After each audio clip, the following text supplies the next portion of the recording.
इसलिए इस विषय से जब तक अपने को कोई बचाएंगे नहीं, भक्ति में आगे नहीं बढ़ सकते। और कर्म की जो बात है, कबीर साहब कहते हैं, कहता हूं कही जात हूं, कहा जो मान हमार, जाता गर तू काट हो सो फिर काट तुहार। इस जन्म का कर्म दूसरे जन्म में।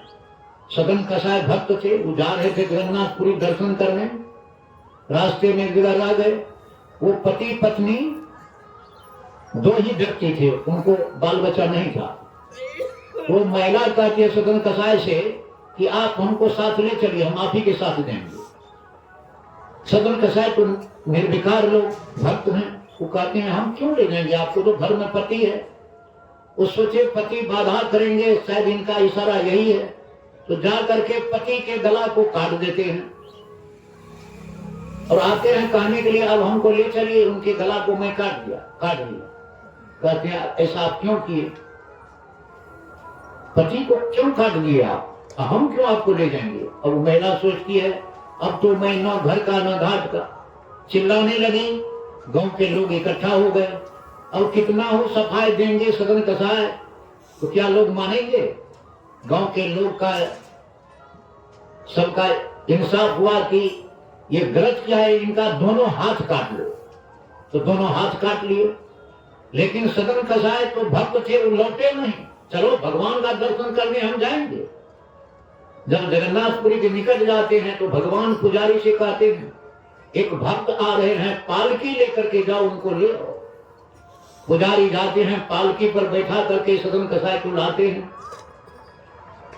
सदन कसाय पालकी पर जाते हैं, भगवान के निकट पालकी को रखते हैं। पालकी से उतर करके, हाथ तो कटा है फिर भी कटे हाथ को उठाते हैं, ऊपर जोड़ते हैं, तो सीधे भगवान के चरण पर गिर जाते हैं। जैसे गिर जाते हैं कि दोनों हाथ सदन कसाय को हो जाता है।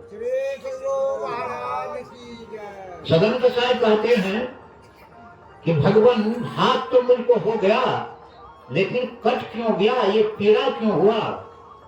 भगवान कहते हैं पूर्व जन्म में भी आप भक्त ही थे, आपके निकट से एक गाय भागती हुई जा रही थी, कसाय उसको खिलाते हुए जा रहे, गाय ओझल हो गई। कसाय आपसे पूछे कि इधर गाय गई है, आप दोनों हाथ से बता दिए इधरे गाय गई है, और वो कसाय उस गाय का बंद कर दिए।